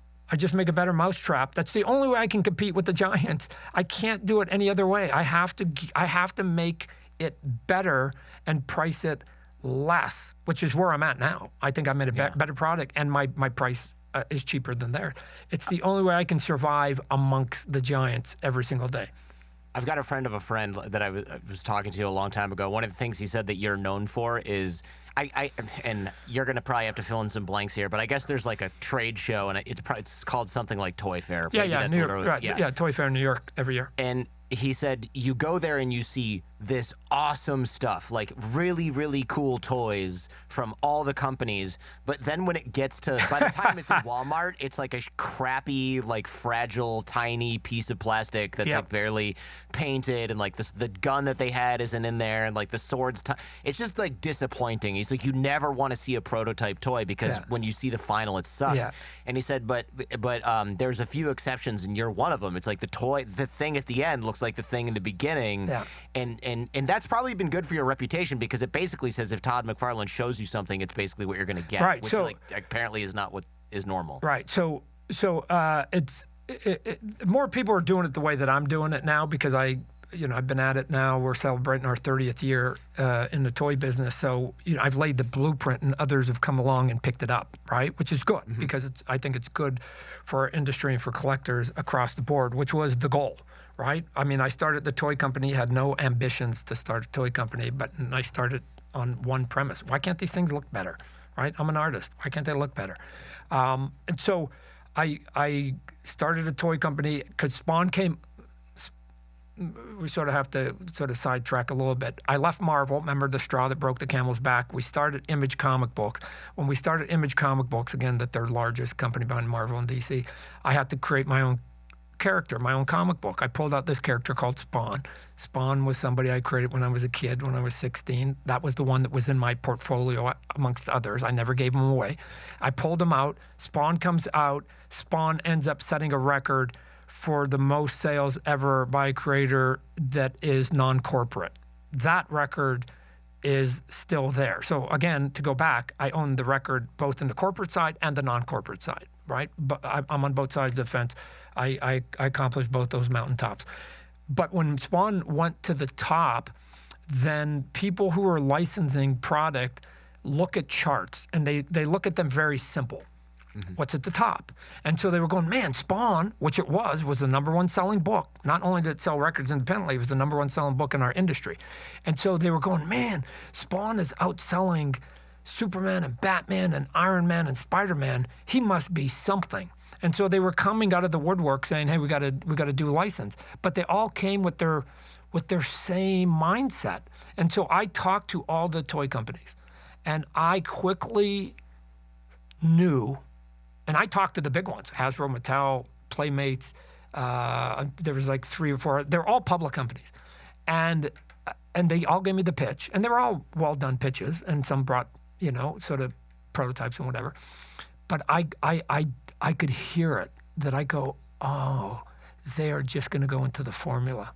And Spawn, again, just for people who don't know, is a character who's from the pit of hell. Right? I don't know that he should be next to Disney and Teletubby product, right? And so when I was having conversations with these companies, I was saying, here's what I think needs to happen. I think we need to make non-traditional toys, and we need to sell them in non-traditional places. Now, let's go back to what I said earlier. That's messing with years and years and years of status quo. Like little boy, this is not what we do. We know what we do. We're a $1 billion company, and they're right. They make a lot of money, and they're very successful. So should they have to sort of reconform themselves for me? Of course they don't. So I only had 2 choices. Again, going back to those choices: either give it to them and live with their system, or figure out another way. And I just went no. Just like we started a new company with comic books, I went, no. And so I finally said no to the last of them. And I picked up a phone to somebody, a buddy of mine that was sort of this entrepreneur, always had his finger in a pie. And I asked a simple question: how hard do you think it is to make toys? And very quickly, we hired a couple people, and we were at our first toy fair. Going, let's go and try it. Now, here's the bizarre story, and I've told this before, so some people haven't heard it. Here's how it went down. And I don't recommend this path, because I don't think this lightning is going to strike that often. I was at Toy Fair, and the way that it works at Toy Fair, ladies and gentlemen, is that Hasbro had their own building, 12 stories high, from top to bottom. Because why? Because they do 1,000 products, so you have to do it. Mattel had their own building, top to bottom. I was across the street in a building, 6 stories. I was on one floor in one room on that floor, and that room was divided into 40 sub-booths. I had a 5x5 booth. It was like being at a swap meet. And somewhere on one of the last days, the door opens up. The buyer for Toys R Us, and I've said before, at that point, Toys R Us was the #1 toy buyer, not Walmart. I'm going back. I'm dating myself. Yeah. R.I.P. Toys R Us. Right. So, but Toys R Us was the king. And the Toys R Us buyer walks in, and everybody, it was weird. It was a weird thing. Like I said before, everybody jumped up like they were like at the army barracks, and the sergeant came in, right? And they were like, oh my God, the Pope's here, the Pope. And I went, what? And it's like, the buyer from Toys R Us, Todd. And so he walks, and if he walks by your 5x5 booth, because we all had 5x5 booths, there's 40 of us, then if he walked by you, he wasn't buying your product. And then they kept walking, and I could see the disappointment behind the people that he'd walked by. And then I was around the corner, so I went back to my booth. I guess I better stand here. And he came around the corner, and then he stopped at my booth. And then the words, and I've said before, I need to hunt this guy down because he might have made my career. It wasn't the buyer of Toys R Us. He had an assistant, about 22, 23. So he was in my demographic of the comic books and stuff. And he said the magic words: boss, this is the guy I was telling you about. And he must have just said, hey, this is the guy who set all those records with Spider-Man, and now he's got this character called Spawn. It's the #1 selling thing. It's at the top of the charts, blah, blah, blah. He must have done some kind of sales pitch. I don't know. I never had that conversation with that young man. And the Toys R Us buyer said, so can you get me this product at this price? And my answer was, of course. I had no idea, Jordan. But when opportunity knocks, always say yes, and then figure it out after they leave, whether you can or you can't. Always say yes to opportunity. So, and then he said, can you deliver it on this day? And the answer was, sure, of course. I had no idea. And he said, if you can do that, I'm going to put you into Toys R Us store-wide. Usually when they sample something, they don't put it in store-wide. So he put it in regional. Regional, just test. And he goes, I'll go store-wide. And I went, we'll do it. We did do it because, again, that was way too much of a gun to the side of my head to fail. So we did do it. But in that 5x5 booth, I didn't even have a prototype. I had taken drawings of Spawn, cut them out, put them on foam core, put them in packaging, and then said, yeah, but it's going to look super cool. Trust me. Wow. That was it. And so he bought Spawn, the line, store-wide without a sample in his hands. And where the dominoes easily fell was I was then able to go, I wasn't able to get a phone call with Walmart or at that point Kmart and all these other companies. And I then get to pick up the phone and go, hey, just want to introduce myself, just letting you know, I've got this line. I know you said no earlier, but I just want to let you know that Toys R Us put it in store-wide. And again, this is sort of the illogic a little bit that I think that companies go, well, if Toys R Us is putting it in store-wide, we can't let our competition get an edge on us. So it's like, bring it in. And then Walmart bought it. And then all of a sudden, think about what happens after that, Jordan. You just go to each meeting thereafter. I go to Kmart and I go, well, Walmart and Toys R Us are buying it, right? And just ching, ching, and it just fell. The dominoes just fell. And next thing you know, I'm in all these big stores on a national level. And here you go, because that's a mountaintop. Like if you can get into those stores, that's a mountaintop. But there's another one higher than that. Yeah. And that's, once you get into those stores, you have to sell the product. Because if it doesn't move, people think, man, how'd you get your product on the shelf? That is a steep hill. But once it's on the shelf, you must get it off the shelf. Consumers have to come and buy it because they will never, ever buy your product ever again. And luckily, I had enough people that sort of were geekdom Spawn fans, toy collectors, or just could see with the eye test that I was giving people more value than anybody else at that point. I was building a better mousetrap, and it sold and it went, and we were off to the races, and we haven't looked back. Like I said, we've been at it for 30 years, and here we go. It's probably a different show, but there is a part here about how you made, I don't know, like 85,000 Spawn figures that didn't suck in head. Like, hey, I need these to be like really, really good, and they need to go here on this date. I would imagine manufacturers were like, oh man, you bit off. That's a spicy meatball, but you got it done. Let's go real quick of how that works. Anytime you add plastic, that's money. Anytime you add paint, that's money. Anytime you add like stickers and cards and stuff, that's money, right? I found out early in the game the way the Fortune 500 companies work is that they come up with their sales projections, they come up with their price points and what it's going to cost the manufacturer. They then speculate how many they're going to sell.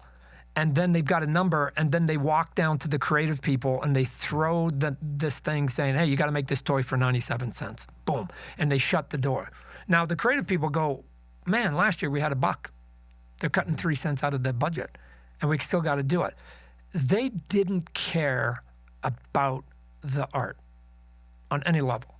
Because why? They're selling it to moms.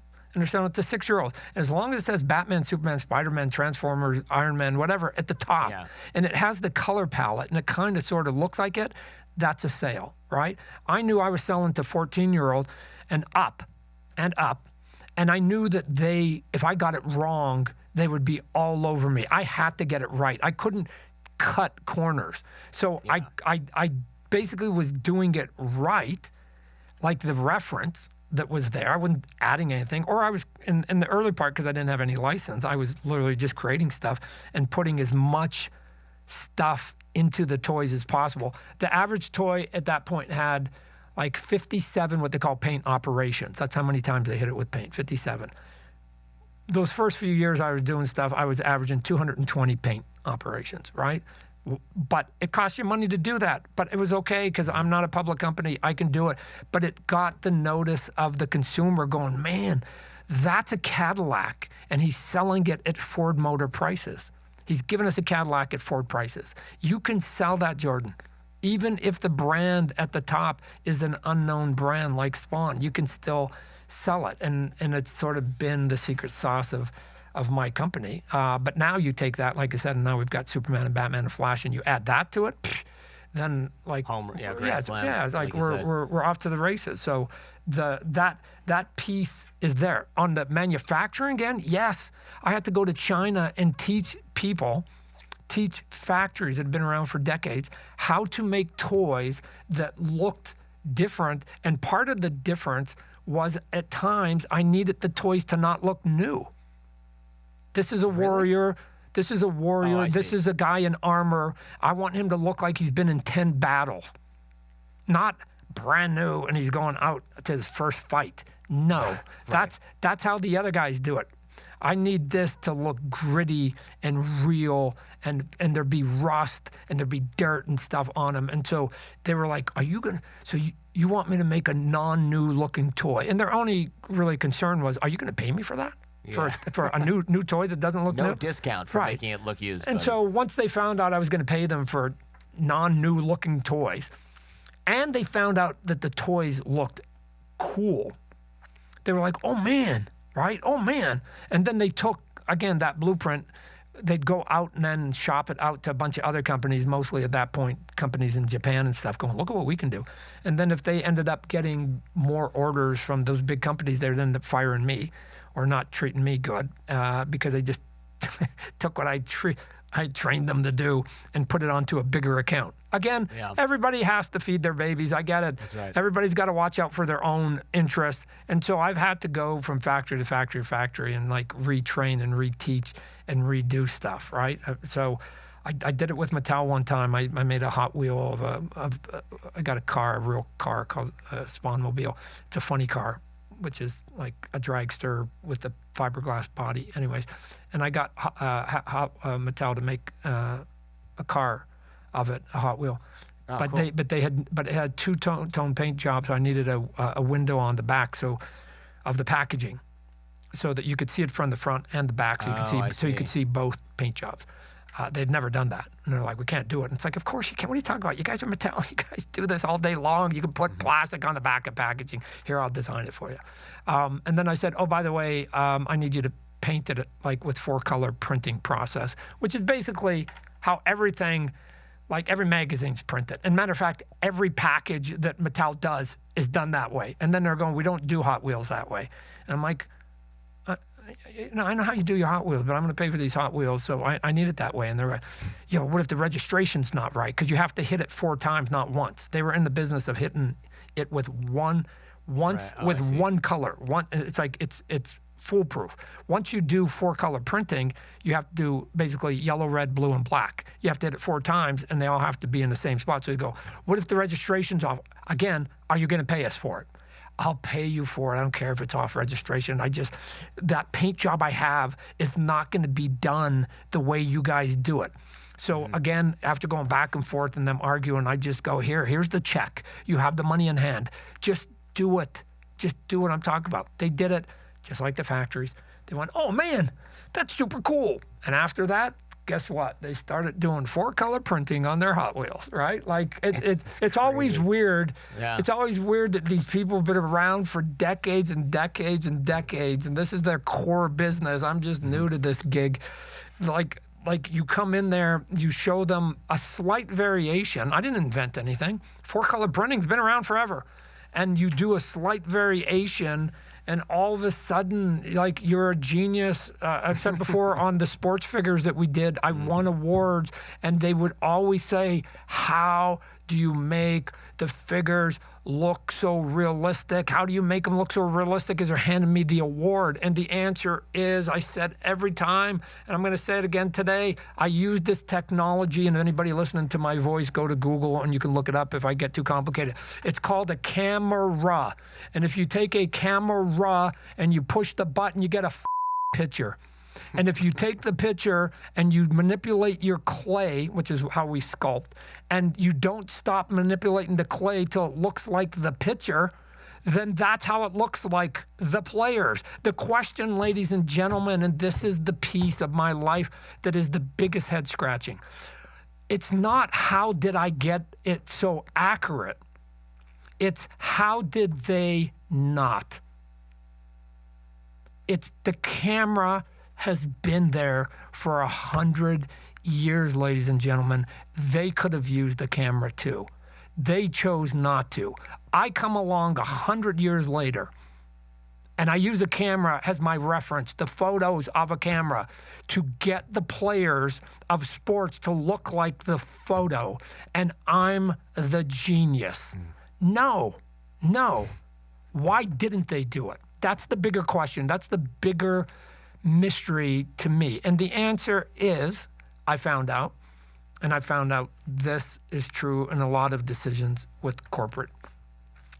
Because to do it right meant they would have had to spend a little bit more money and a little bit more time. And that's not their business. Their business is maximizing profits. And if they can leave off a detail here or a paint job there or something. Look, I'm Canadian. They were making sports figures of hockey players, and they had all their jerseys tucked into their pants.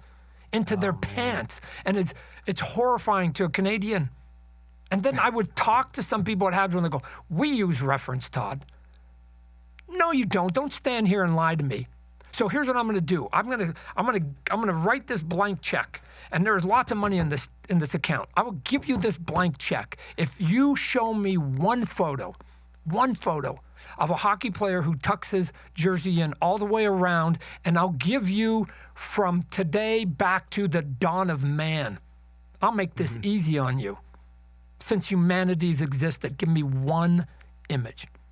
And of course you won't, because you're lying to me, because if you untuck the jersey, which is what it looks like, you have to paint 3 stripes at the bottom of those jersey, and that's a nickel. And you don't want to spend a nickel. Because why? You're shipping out millions. And 1,000,000 times a nickel is money to you. So what do? You just figure out ways how to cheat. And oh, by the way, since you have exclusives on these, nobody gets to show you how to do it right. So I was able to figure out a back door, get the rights, show people how to do it right. And then they all knew, the smart adults knew they were doing it wrong, but people were going, "Wow, Todd's is way better." Why? Because he actually is doing it right. I didn't doing anything out of the ordinary. This is the piece. I get way too much credit, Jordan, for doing what should have been done a long, long time ago.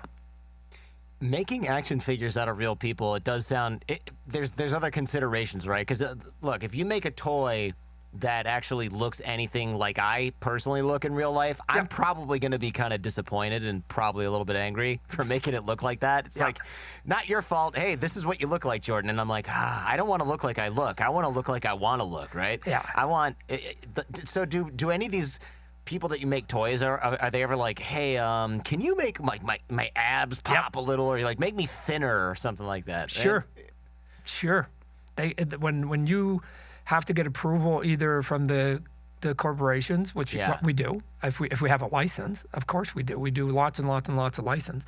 They get final approval. Why? Because they're the client. Of course they do. But sometimes they go, "Oh, the talent has to give their comments." And so if the talent basically says, and they have many times, "Can you make my nose smaller?" Yeah. Right? "Can you give me higher cheekbones? Can you?" I remember one and Sharon Osbourne and Sharon and I like each other, so she's not going to mind, I think, if I tell this story. I was doing one of Ozzy Osbourne, right? Cool. And so, but Sharon was the one that was signing off. And Sharon, I remember her notes were like, "Is there any way you could like make his chest a little bit more buff?" And I'm like, "Yeah, Sharon, if that gets me approval, then yes." And then later it was like, "Is there any way you can give him like a 6-pack?" "Yeah, Sharon, I'll do it. Any way you can get rid of his love handles?" And I'm like, "Yeah." And so this toy that I did of Ozzy was like a Greek god.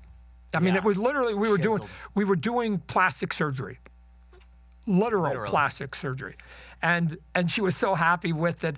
And again, and this is the piece. Sometimes you should be making the romanticized version that we all have in our head, not the real one, right?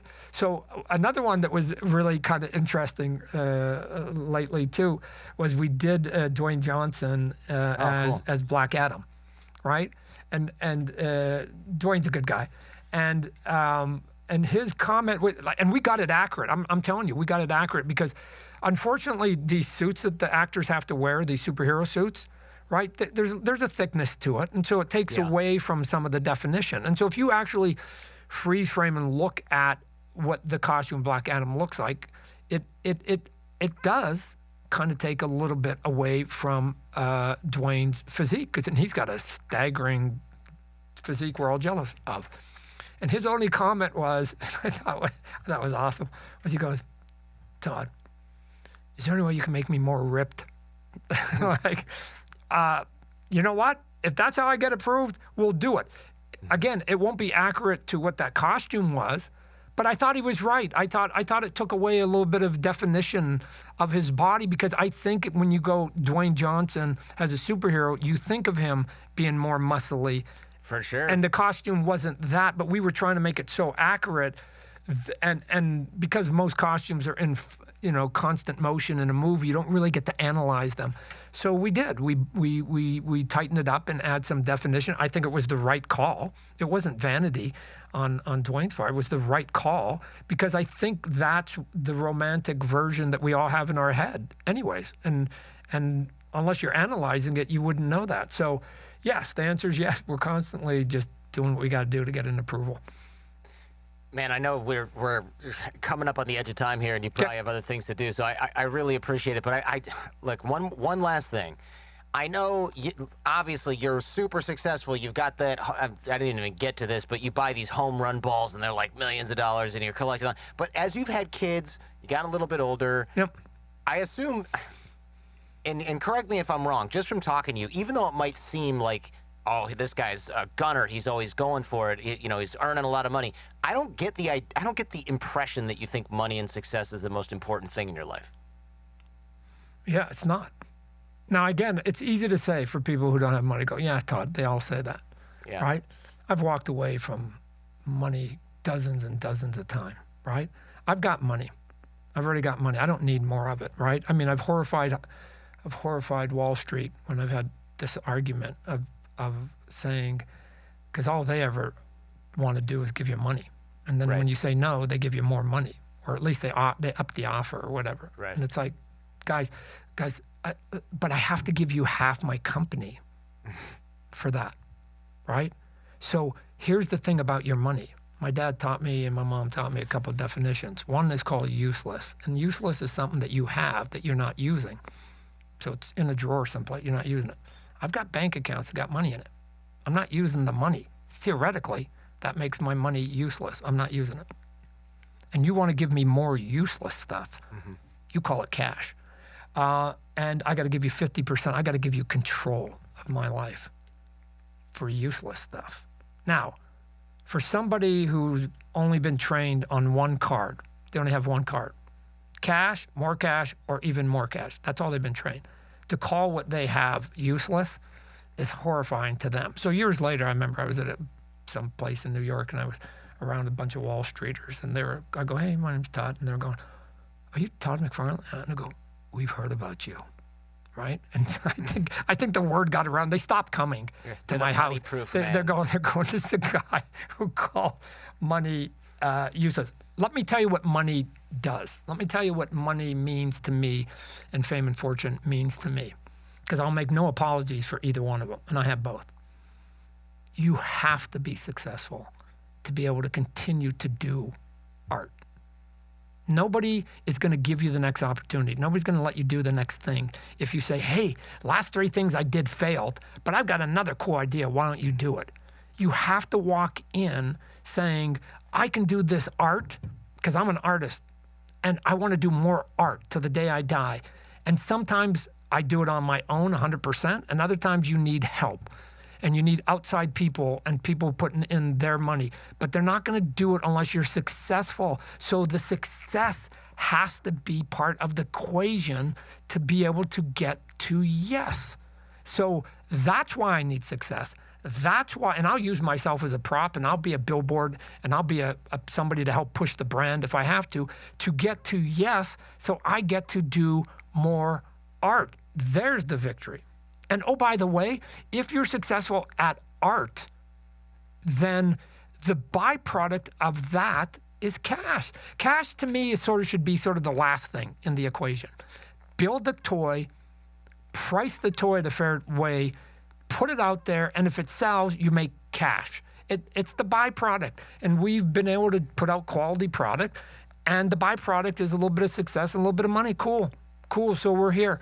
So that's why I need it. And again, we're trying to push the Spawn movie coming out, and fingers crossed by late summer there should be some big news on that. For a couple, that'd be great. For a couple Reasons, Jordan. For a couple reasons.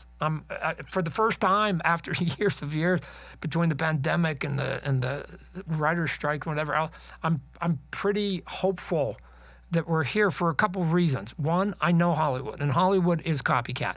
And so right now, the word on the street is superhero movies are, they're in a bit of a malaise, right? Okay, a little bit of a slump. But here's what's going to happen. I'm making my predictions. So we'll maybe come back and see if I was off. There's going to be a movie coming out called Deadpool, and it's gonna make a bunch of money. And it's going to have Wolverine in it, and it's the first time Disney gets to do the marketing. It's going to make a ton of money. Here's what Deadpool has. It's got an R rating on it. And then in October, you're going to have, I think, the biggest movie this year. It's called Joker. Most people call it Joker 2. It's got a different title, but Joker 2. Joker 2 is going to make over $1 billion. And once it makes $1 billion, Hollywood's going to go, it's not superhero comic book movies that are in a bit of a slump.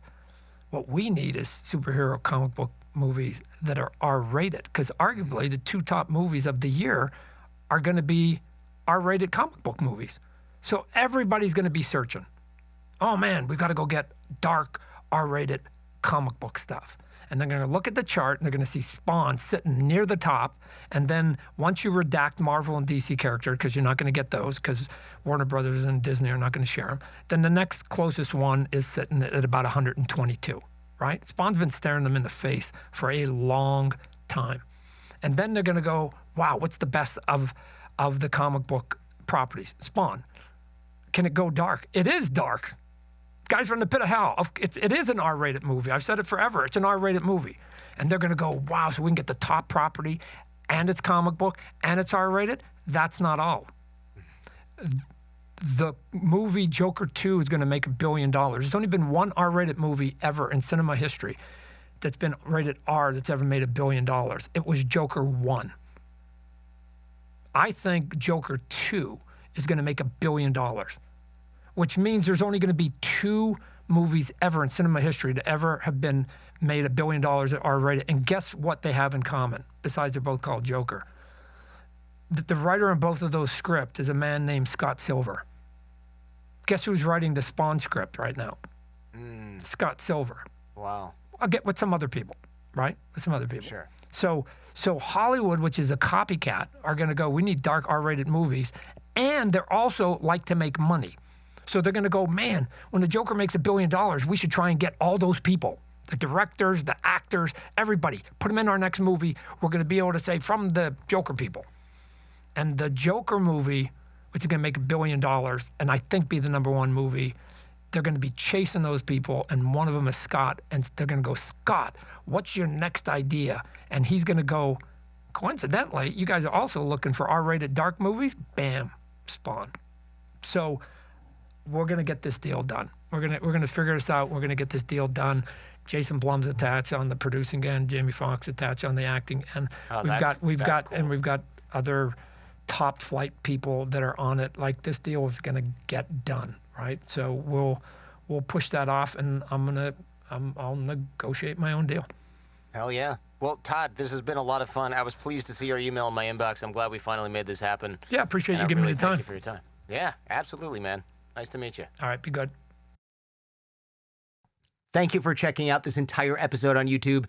If you want to follow up on this topic, check out our podcast feed or visit us on our website at jordanharbinger.com, where you can learn more about our guest and dive even deeper into what we discussed today. And remember, YouTube is not the only place that you can check out The Jordan Harbinger Show. Any podcast app should have us. Check out the links in the description where you will find access to our shows that don't appear on YouTube, like Skeptical Sunday, where we debunk topics like crystal healing, GMOs, conspiracy theories, homeopathy, tipping, even lawns, to find out if they're backed by science and logic, or if they're just complete nonsense. Spoiler, many of them are complete nonsense. Also, our Feedback Friday shows where we help people escape from cults, get raises at work, and take all manner of questions from you, the audience, all the way down to the bottom of the barrel. And every episode of The Jordan Harbinger Show has something useful you can take away and apply in your own life and help you navigate what I know can often seem like the overwhelming and paralyzing challenges of modern life. Life can be hard, yes, but we are here to help. And if you appreciate how we help, remember to like, comment, and subscribe.